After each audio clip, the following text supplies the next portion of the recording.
नमस्कार। तानाशाही के इस तीसरे अंक में आपका स्वागत है। तानाशाही पर बातचीत हमने एक ऐसे वक्त में शुरू की है जब भारत में लोगों के दिमाग में लगातार एक बात बार बार भरी जा रही है कि एक सशक्त तानाशाह चाहिए, एक ऐसा नेता चाहिए जो चौबीसों घंटे केवल एक ही बात करता हो और वो बात है हिंदुओं की भलाई, हिंदुओं के काम में लगा हो। इसलिए तरह-तरह के विशेषण बनाए जा रहे हैं, तरह-तरह की उपाधियाँ दी जा रही हैं। कोई हिंदू हृदय सम्राट कह रहा है, कोई स्वर्ण काल में बदल रहा है, कोई गौरव काल में बदल रहा है, कोई वीर गाथा काल में बदल रहा है। सच्चाई को छोड़कर, तथ्यों को छोड़कर कहानियों के निर्माण में पूरा भारत जुटा हुआ है। यह एक नया भारत है जहाँ विज्ञान नहीं है, जहाँ तथ्य नहीं है, जहाँ सत्य नहीं है। इन तीनों को ही लगातार पीछे धकेलने का काम किया जा रहा है। यह सारा काम लोकतंत्र के नाम पर किया जा रहा है। दुनिया भर में जो भी तानाशाही आती है, हमेशा लोकतंत्र की आड़ में आती है। सबसे पहले लोकतंत्र की हत्या करके आती है। तो तानाशाही पर इस तीसरे एपिसोड में हम देखेंगे कि कैसे नए-नए शब्द गढ़े जा रहे हैं, कैसे गौरव गाथाएं गढ़ी जा रही हैं, कैसे मोदी जी का मीडिया रात-दिन नफरत के कारोबार में लगा हुआ है। वही मीडिया जो 10 साल पहले विपक्ष की आवाज था। आपको याद है रामलीला मैदान, आपको याद है अन्ना हजारे की रैलियां, आपको याद है टीवी चैनलों पर 000 की महिमा गाते विनोद रॉय, आपको याद है हिंदी और अंग्रेजी के अखबार लगातार लोकपाल और भ्रष्टाचार के मुद्दे को किस तरीके से सामने लेकर के आ रहे थे। आपको कुछ बातें याद होगी, बाकी बातें उस हंगामे में डूब गई हैं जिस हंगामे को रचने में मीडिया लगा है। लेकिन तानाशाही की एक और बात जो आपके लिए समझना बहुत ज़रूरी है, तानाशाह कभी किसी बात को स्वीकार नहीं करते। एक झलक देखिए, देखिए इस वीडियो को और समझने की कोशिश करिए कि प्रधानमंत्री क्या कह रहे हैं। और आपको जानकर के आनंद होगा, मेरे तेलंगाना के भाई बहन, हमारे मीडिया वालों के लिए ये जो मैं बोल रहा हूं वो खबरें नहीं होती हैं, क्योंकि अगर ये खबरें छप जाए तो बाकी लोगों को बहुत नीचा दिखाना पड़ेगा। इसलिए ऐसी खबरों को दबा दिया जाता है। आपने देखा कि प्रधानमंत्री कह रहे हैं कि जो कुछ वो कहते हैं वो मीडिया दिखाता नहीं है। आप कल्पना कर सकते हैं कि एक ऐसे देश में जहां पर 24 घंटे हर भाषा में भारतीय मीडिया केवल प्रधानमंत्री का कवरेज करता है, वहां पर प्रधानमंत्री ये दावा कर रहे हैं कि उनका कवरेज कोई दिखा नहीं रहा है, मीडिया उनको दिखा नहीं रहा है। तानाशाहों के काम करने का यही तरीका होता है। इसी तरीके से जनता के दिमाग में नए-नए संशय, दुविधा और भावनात्मक आधार पर मुद्दे फेंके जाते हैं। आपको हमने बताया था कि कैसे न्यूज़ चैनलों को दिशा निर्देश देने वाली एक संस्था ने आज तक पर, न्यूज़ 18 इंडिया पर और टाइम्स नाउ नव भारत पर जुर्माना लगाया था। उनकी आलोचना की थी कि कैसे वो लव जिहाद के मुद्दे पर मिस रिपोर्ट कर रहे हैं, कैसे उनके प्रोग्रामों में हिंदू मुस्लिम ही चलता रहता है, कैसे वो संवेदनशील विषयों को तोड़ मरोड़ कर पेश करते हैं। इन चारों लोगों को किस बात के लिए दंडित किया गया था, आलोचना की गई थी, क्योंकि ये लगातार हर कवरेज में सांप्रदायिकता को शामिल कर लेते हैं। तो आप देखें कि मोदी जी के और बीजेपी के आईटी सेल के कार्यक्रमों का लगातार क्रियान्वयन करने के लिए मीडिया दंडित हो रहा है। उसकी कुछ छोटी सी ही सही, सांकेतिक सही, लेकिन आलोचना हो रही है और इसी मीडिया से मोदी जी दुखी हैं। इसी मीडिया को मोदी जी कह रहे हैं कि ये ठीक से कवरेज नहीं कर रहा है। थोड़ा इसको पहले से समझने की कोशिश भी कीजिए, ताकि आपको ये ना लगे कि ये कहानी नई है। इस कहानी की शुरुआत कैसे होती है? हमने पिछले एपिसोड में देखा था कि कैसे 2002 से सर्वसत्तावादी प्रशासन की शुरुआत हुई, शासन की शुरुआत हुई, सवालों की धार कुंद करने की शुरुआत हुई, सवालों पर बात ना करने के नाम पर गवर्नेंस की शुरुआत हुई। तो 2002 में जिस तरह से मीडिया को दंगों के बाद गुजरात सरकार ने नरेंद्र मोदी के नेतृत्व में जिस तरह से उसको संभाला था, वही तरीका दिल्ली में शुरू हो गया 2014 से। 2014 में आप गूगल की फाइलें पलटिए और देखिए कैसे भारत के सबसे बड़े मीडिया नेटवर्क 18 का मालिकाना हक कहां से कहां चला जाता है। पहले ये कंपनी राघव बहल के पास थी और 2014 में इस कंपनी पर धीरे धीरे रिलायंस के कब्जे की शुरुआत होती जाती है। 2014 में नतीजे जैसे जैसे आते हैं और वो प्रक्रिया तेज हो जाती है और लगभग एक साथ मोदी जी प्रधानमंत्री बनते हैं और नेटवर्क 18 ट्रांसफर हो जाता है राघव बहल से रिलायंस को। रिलायंस को नेटवर्क 18 चले जाने का अर्थ क्या है? रिलायंस को नेटवर्क 18 चले जाने का अर्थ हुआ, एक ईटीवी नाम का चैनल आपको याद होगा, देश के गांव-गांव में उसका नेटवर्क हुआ करता था।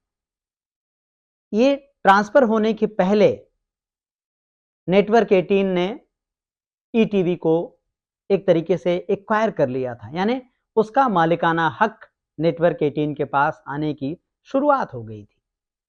तो रिलायंस को ईटीवी मिल गया और नेटवर्क 18 के रूप में देश भर में समाचार चैनलों, वित्तीय चैनलों और रीजनल यानी गली-गली तक के कवरेज की पूरी व्यवस्था मिल गई। और आप देखें कि 2014 उसके बाद राज्यों में होने वाले चुनाव, उसके बाद 2019 के चुनाव, कैसे मीडिया थोक में बीजेपी और आईटी सेल का वर्कर बन गया, कार्यकर्ता बन गया। तो देश के सबसे बड़े नेटवर्क को भाजपा कार्यकर्ता बनाने का काम 2014 से शुरू हुआ था। आपको एक चीज मैं और याद दिलाता चलूं, 2022 के उत्तर प्रदेश चुनाव में चुनाव के ठीक पहले मुख्यमंत्री के इंटरव्यू जिस तरीके से उत्तर प्रदेश के मुख्यमंत्री के इंटरव्यू जिस तरीके से नेटवर्क 18 पर चले, उसकी आलोचना की गई थी। कैसे जानबूझ करके वो सवाल पूछे गए जो चुनाव के ठीक 1-2 दिन पहले मतदाताओं को प्रभावित करने वाले थे। लेकिन इन विषयों पर ना तो कोई अदालत में गया, ना कहीं कोई सुनवाई हुई और ना चुनाव आयोग ने कोई सवाल पूछा। आपको याद रखना चाहिए, कुछ दिन पहले चुनाव आयोग ने राहुल गांधी को एडवाइजरी जारी की है और कहा है कि चुनाव में वो शब्दों का चयन ठीक करें। आप किसी की बात मत सुनिए, गूगल करिए, अखबार के पन्ने पलटिए, अगर आपके पास हो या किसी लाइब्रेरी में आप जा सकते हो तो देखिए कैसे हर चुनाव के पहले बीजेपी के नेताओं की भाषा बदल जाती है और उसी की तुलना कीजिए राहुल गांधी की भाषा से। आप देखिए गिरिराज सिंह, आप देखिए योगी आदित्यनाथ और आप देखिए खुद प्रधानमंत्री की भाषा। तो ये भाषाओं का खेल कैसे रचा जाता है सांप्रदायिकता को बढ़ावा देने के लिए, विभाजनकारी राजनीति को बढ़ावा देने के लिए, लेकिन उनमें से किसी को भी कोई नोटिस जारी नहीं किया जाता है, किसी भी नेता को चेतावनी नहीं दी जाती है। तो आप समझे कि मीडिया कैसे शामिल है तानाशाही की व्यवस्था को मजबूत करने में। और आप इस बात का भी ध्यान रखिए कि हर चुनाव से पहले, वो विधानसभा के चुनाव हो, लोकसभा के चुनाव हो, खासतौर पर विधानसभा के चुनाव 10 साल में काफी हुए हैं, लोकसभा के तो 2 ही चुनाव हुए हैं, और कैसे नेटवर्क 18 जो देश की सबसे बड़ी मीडिया कंपनी है, वो इस काम में शामिल है, सरकार के समर्थक की भूमिका में शामिल है। किसी भी एक फैसले का, सरकार के किसी भी एक फैसले का बीजेपी शासित राज्यों में जो सरकारें हैं उनकी किसी एक फैसले का इस न्यूज नेटवर्क ने आज तक कभी विरोध नहीं किया है। तो आप समझिए कि आपके दिमाग में कौन से मुद्दे भरे जा रहे हैं। आपको क्या दिखाया जाता है? आपको नेटवर्क 18 रात दिन यही दिखाया जाता है कि मोदी के नेतृत्व में अर्थव्यवस्था कहां से कहां पहुंच गई। आपको कभी गंगा में तैरती कोरोना में लाशें नहीं दिखाई जाएंगी। आपको नोटबंदी की परेशानियां नहीं आपको दिखाई जाएंगी। आपको नकली दवाओं के कारोबार में शामिल लोग नहीं दिखाए जाएंगे। आपको सवाल नहीं दिखाए जाएंगे।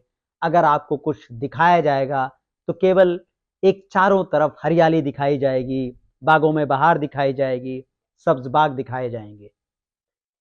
इसी तरह से तानाशाही लोगों के दिमाग में जाती है, क्योंकि मीडिया, सरकार अपने प्रचार तंत्र से लगातार आपको बताते हैं कि मजबूत प्रशासक का अर्थ क्या है। मजबूत प्रशासक का अर्थ है बुलडोजर से न्याय। क्योंकि जैसे ही आपको खबर मिलती है कि इसमें दो पक्ष हैं और अगर एक हिंदू है और दूसरा मुस्लिम है तो बुलडोजर एकदम जैसे कोई राक्षस दहाड़ता था। आपको वो सीरियल याद होंगे जिनसे आपके दिमाग में राम राज्य की अवधारणाएं काफी तेजी से आकार लेती हैं, आधे अधूरे तरीके से। तो याद कीजिए कि जैसे वो ताड़का हंसती थी, ठीक उसी तरह से जैसे रावण का अट्टहास था, बुलडोजर उसी तरह से हंसता हुआ गरीबों के घर तोड़ता है, बस्तियां उजाड़ता है, चुन चुन कर उजाड़ता है। बुलडोजर न्याय जब शुरू हुआ उस वक्त जरा आप याद कीजिए, सबसे पहले एक ही बात आती थी कि अगर दो पीड़ित हैं तो उसमें से एक, दो पक्षों में अगर विवाद हुआ तो एक निश्चित रूप से मुसलमान होगा। और जब ये हिंदुओं हिंदुओं का झगड़ा हो गया तो किस तरीके से उसको रोका गया या किस तरीके से इसके खिलाफ आवाजें उठाई गई। आप याद कीजिए मध्य प्रदेश का एक दलित पर, एक आदिवासी पर किस तरह से पेशाब कांड की खबरें आई थी और उसका दोषी एक एक सवर्ण हिंदू था। सरकार को इसके दबाव में उसका घर तोड़ना पड़ा, मध्य प्रदेश सरकार को। तो ये क्या था? ये बिल्कुल गलत था, क्योंकि बुलडोजर न्याय का अर्थ है आप लोकतंत्र और संविधान को दरकिनार कर रहे हैं।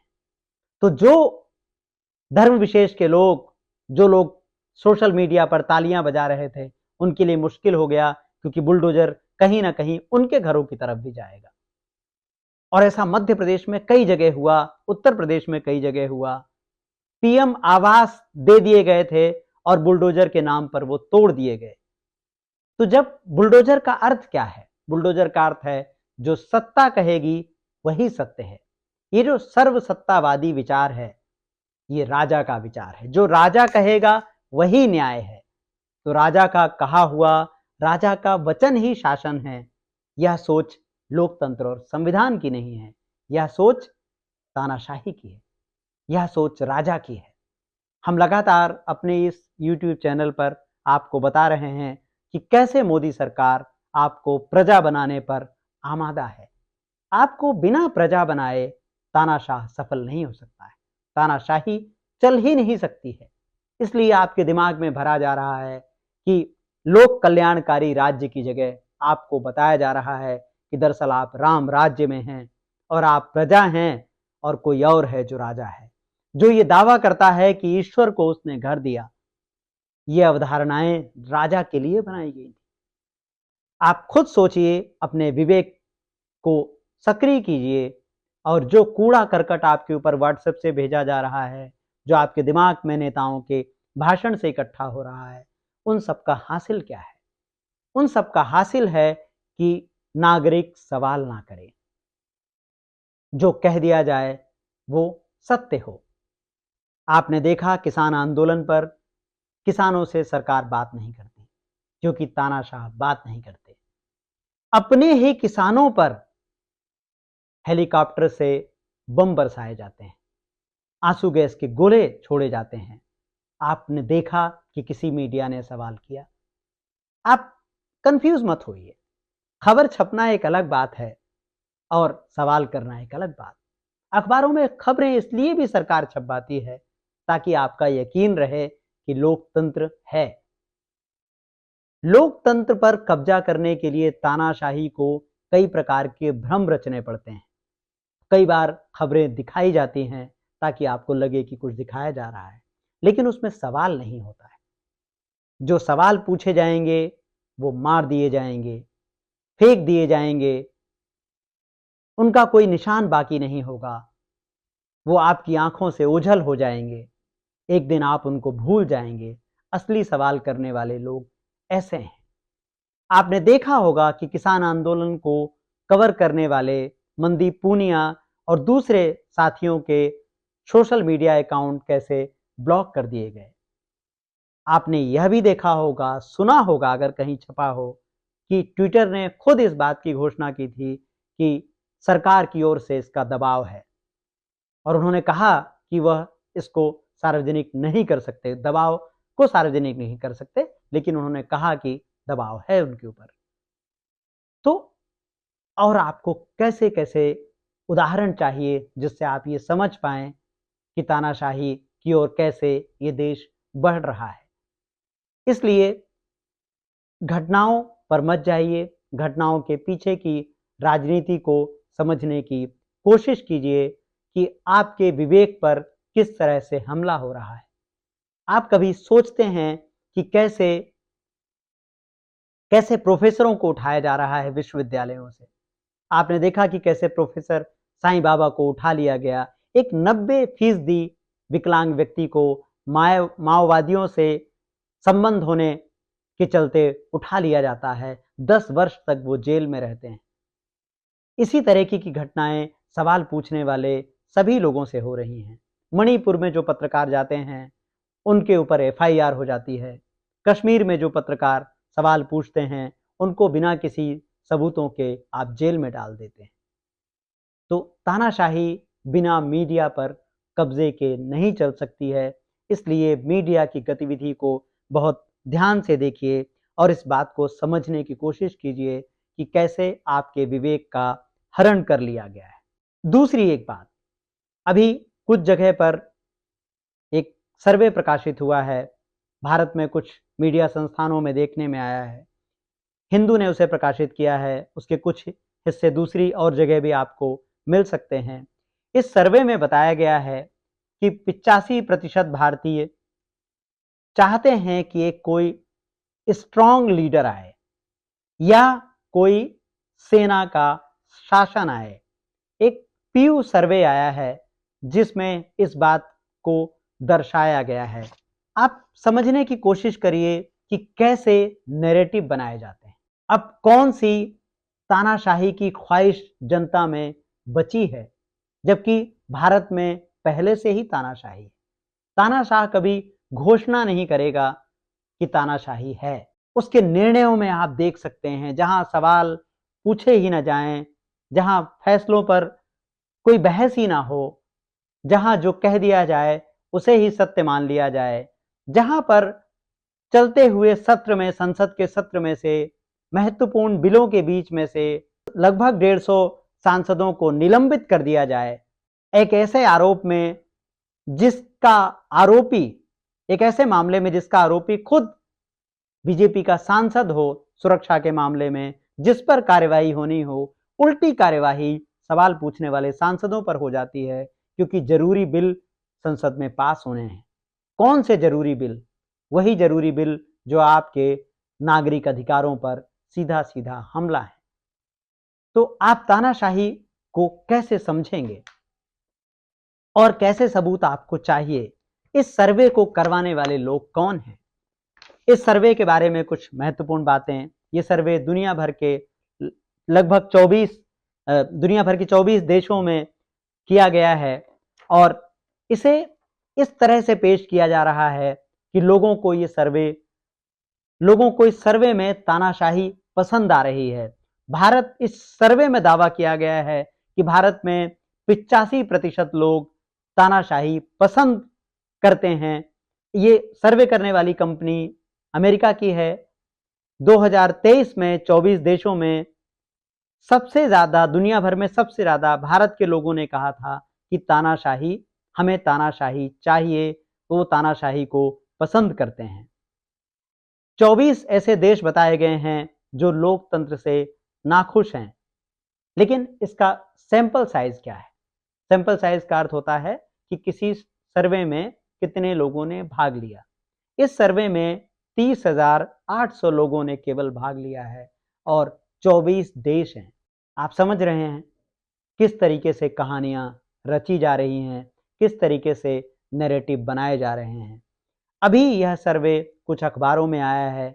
आप देखिएगा धीरे धीरे कैसे गोदी मीडिया इस सर्वे के पीछे पागल हो जाएगा और इस सर्वे की आड़ में आपको बताने लगेगा कि हमें एक मजबूत नेता चाहिए, हमें एक स्ट्रांग लीडर चाहिए, हमें एक तानाशाह चाहिए, हमें मिलिट्री रूल चाहिए, क्योंकि सर्वे में बताया गया है भारत के 140 करोड़ नागरिकों में से अगर इस सर्वे को हम माने तो बमुश्किल 1000 लोग अधिकतम शामिल होंगे।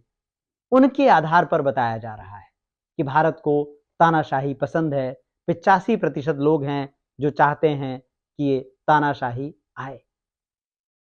तो आप समझने की कोशिश कीजिए कि ठीक चुनाव के पहले किस तरीके के सर्वे आ रहे हैं, किस तरीके का नैरेटिव बनाया जा रहा है।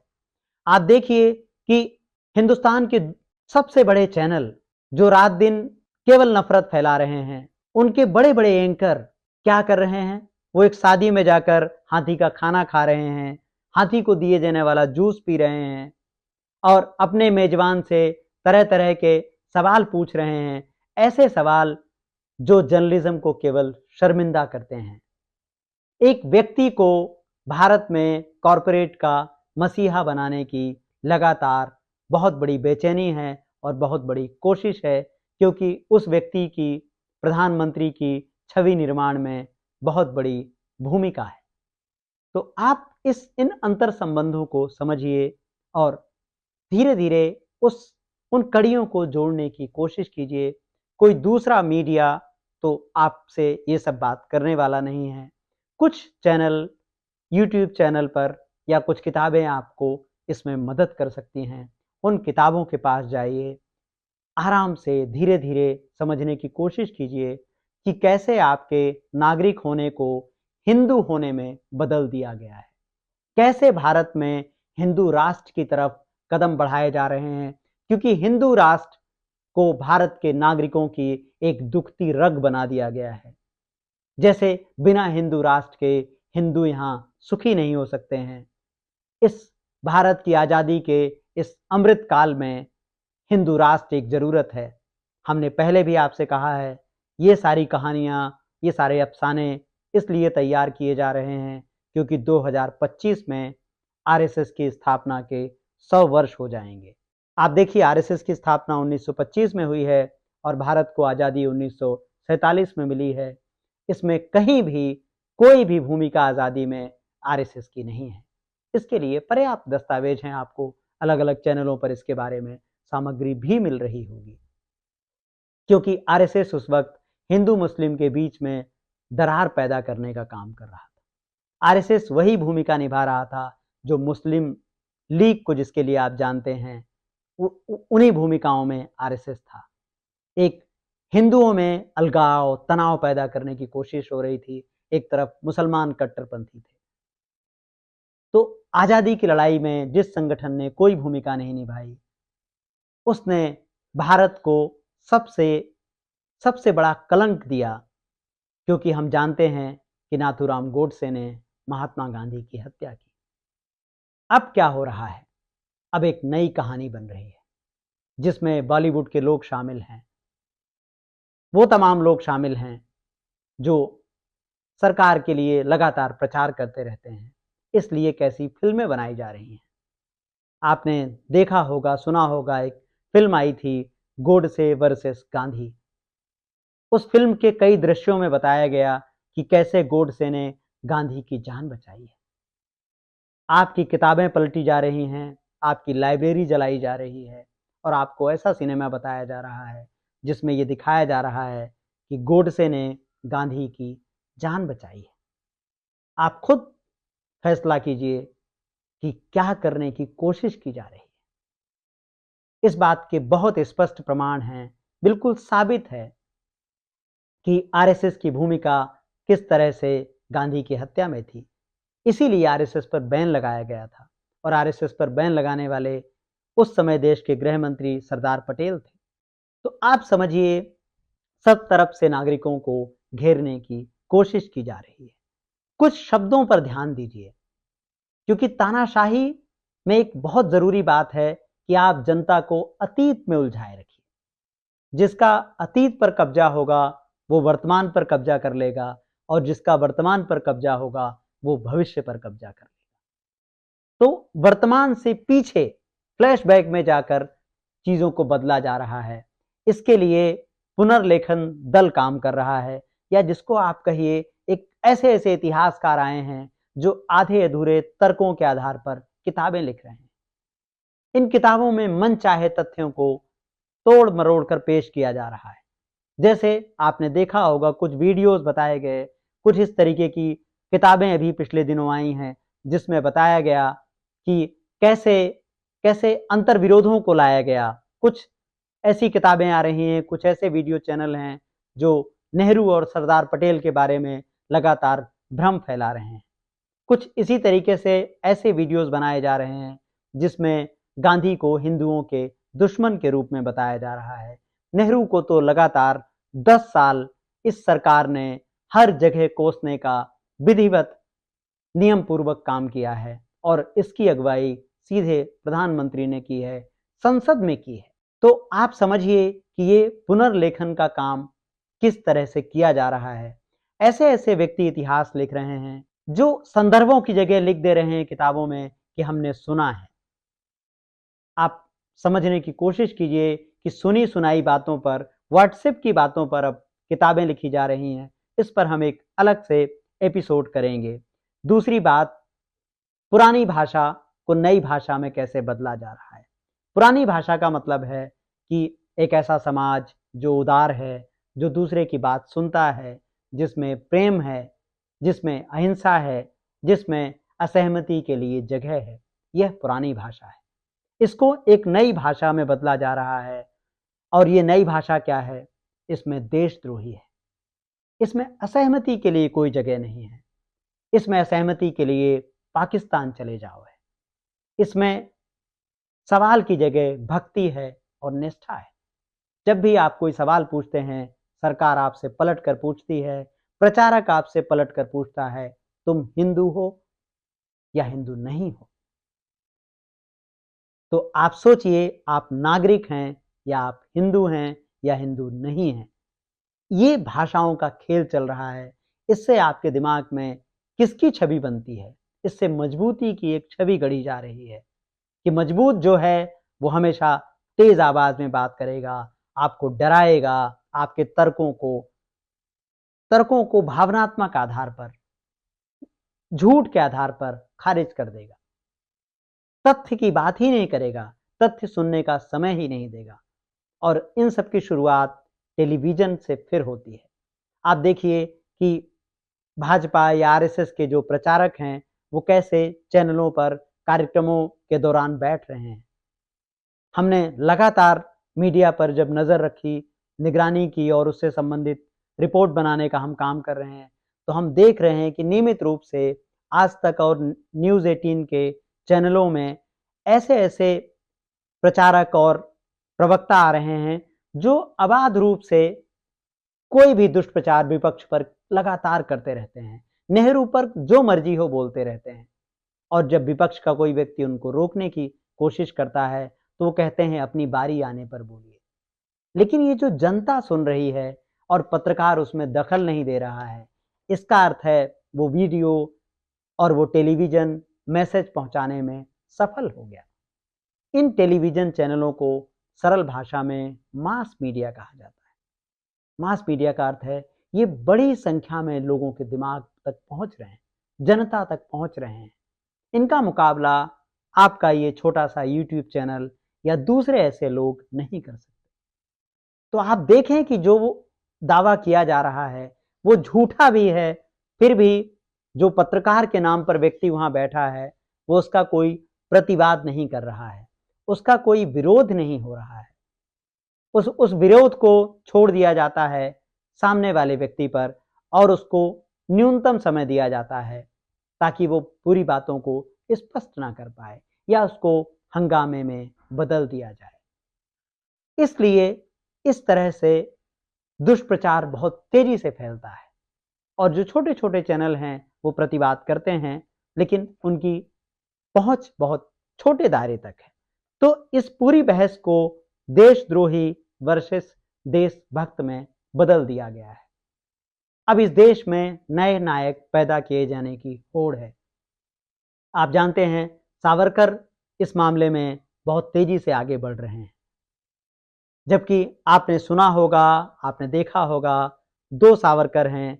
एक सावरकर अंडमान की जेल में जाने से पहले और एक अंडमान की जेल के बाद।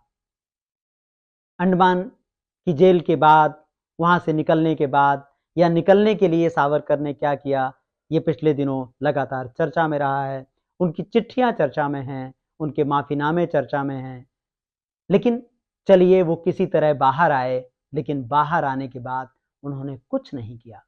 वो आज़ादी की लड़ाई से पूरी तरह दूर रहते हैं और हिंदू राष्ट्र के निर्माण में अपना योगदान देते हैं, सांप्रदायिकता को आगे बढ़ाने में अपना योगदान देते हैं। वो लगभग वही भूमिका निभाते हैं जिस भूमिका में जिन्ना चले जाते हैं।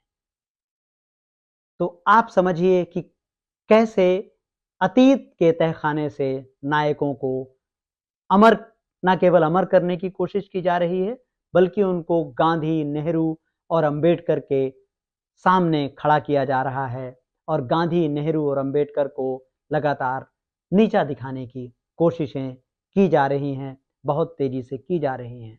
आप देखिए कि पाठ्यक्रमों में गोलवलकर शामिल किए जा रहे हैं, हेडगेवार शामिल किए जा रहे हैं और गांधी को कचरे की पेटी पर फेंक दिया गया है। अगर आपको कचरे की पेटी पर गांधी की तस्वीर परेशान नहीं करती, तो आपको समझना चाहिए कि आपके दिमाग पर यह कचरा कितनी तेजी से असर कर चुका है।